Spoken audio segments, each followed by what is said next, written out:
अस्सलामुअलैकुम जन्नत का रास्ता के प्यारे नाजरीन, आज मैं आप सबके साथ एक ऐसी मुनफरिद और दिलचस्प कहानी शेयर करने जा रही हूँ।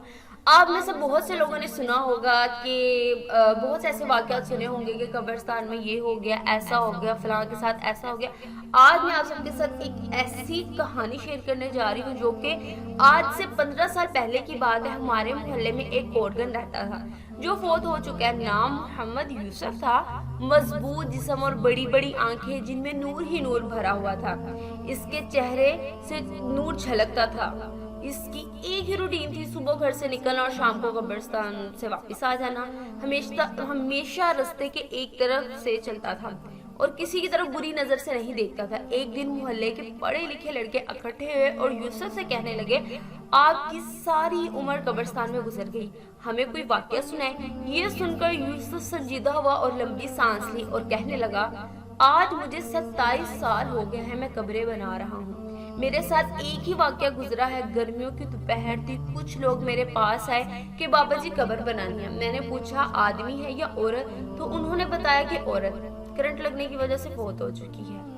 वो लोग ये कहकर चले गए। मैं अमूमन अकेला ही कब्र बनाता हूँ। मैंने सख्त गर्मी में कब्र बनाना शुरू कर दी।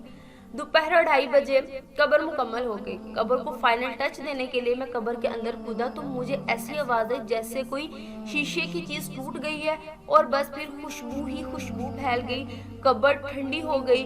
कब्र में मैं ही लेट गया। बाहर सख्त गर्मी थी, अंदर कब्र ठंडी और खुशबू से भरी हुई थी। इससे मेरी रूह तक खुश हो गई। मैंने हैरानी और दर्द से खामोश रहा। मगरिब के बाद जनाजा आ गया।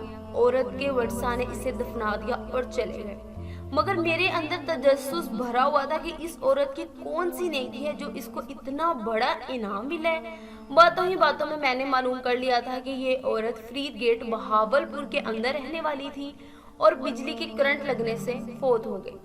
अब्बा व जदाद यहीं के रहने वाले थे। मैं पूछता हुआ फरीद गेट पहुंच गया और औरत के बारे में मालूम हुआ। इस औरत का खामन कुछ अरसा पहले फौत हो गया था। वो बेचारा 6-7 साल बीमार रहा। इस औरत ने दिन रात इसकी खिदमत की।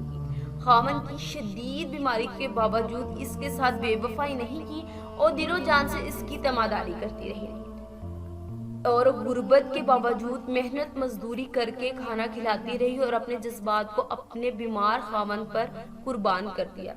जो लोग अल्लाह ताला की रजा की खातिर बेलौस इंसानियत की खिदमत करते हैं, अपनी रातें भी अल्लाह की राह में जागते हैं, इन्हीं लोगों के बारे में अल्लाह ताला ने फरमाया है, मैं ऐसे ऐसे इनामात दूंगा जिसको किसी आंख ने देखा और किसी ने तस्वुर भी नहीं किया। खुश नसीब हैं वो लोग जिनकी कब्रें खुशबू और ठंडक से भरी हुई हैं। दुआ है कि अल्लाह ताला हमें और सब मुसलमानों को बख्श दे और आखिरत में ठंडक अता फरमाए। आमीन।